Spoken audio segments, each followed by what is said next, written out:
शेख हुसैन के बयान पर बोले बीजेपी प्रवक्ता, ऐसे बयान प्रतिक्रिया के लायक भी नहीं है। ये कहा है सुधांशु त्रिवेदी ने। ऐसे बयानों से कांग्रेस की मानसिकता झलकती है। सोनिया जी ने मौत का सौदागर कहा था प्रधानमंत्री को, और अब ये जो बयान सामने आया है ये भी उसी तरह का है बयान है। ये कह रही है बीजेपी। देखिए, इस प्रकार के घृणित बयान प्रतिक्रिया के योग्य नहीं है, परंतु यह कांग्रेस की क्षुद्रता और मानसिक स्तर की सीमा तक पहुंच गया है। यह उसका क्रमशः प्रमाण है। यह केवल एक घटना नहीं है। 2007 में सोनिया जी ने मौत के सौदागर बोला था।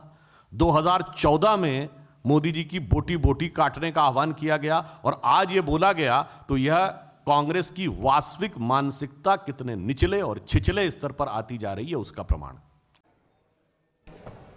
और हमारे पॉलिटिकल एडिटर आमोद राय इस वक्त हमारे साथ मौजूद हैं। आमोद, मोटा मोटा यह समझ में आ रहा है कि बीजेपी की लाइन क्या है शेख हुसैन के बयान को लेकर, लेकिन पार्टी क्या इससे आगे बढ़कर, ऐसे वक्त में जब कांग्रेस पार्टी ने इस बयान से किनारा कर लिया है, इस बयान की निंदा भी की है, क्या बीजेपी ये तय करती हुई भी नजर आ रही है कि कुछ आगे का कदम जो है वो उठाया जाएगा और इनके खिलाफ पुलिस में कंप्लेंट कराई जाएगी? क्या ऐसी भी कोई योजना है?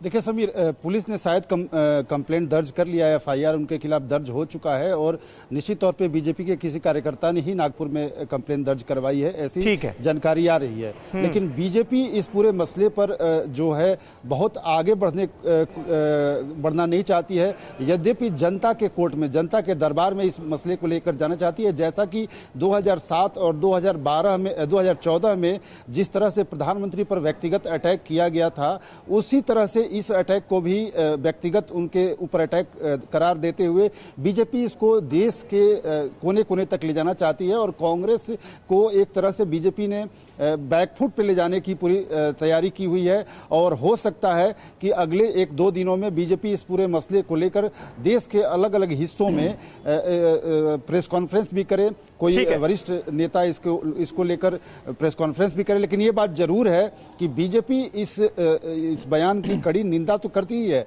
और साथ ही ये कह रही है कि कांग्रेस ने जिस तरह से राहुल गांधी के पूछताछ को इतना बड़ा मुद्दा बनाया है, प्रधानमंत्री के साथ भी पूछताछ हुई थी जब वो मुख्यमंत्री थे, बीजेपी ने इस तरह का मुद्दा नहीं बनाया था। तो किसी भी तरह से संवैधानिक संस्थानों के ऊपर इस तरह का प्रश्न चिन्ह खड़ा करना देश हित में नहीं है। और बिल्कुल एक बड़ा मौका मिल गया है बीजेपी को। जिस तरह से कांग्रेस लगातार सरकार को ईडी के मुद्दे पर घेरने की कोशिश कर रही है, आप नजर बना के रखिएगा।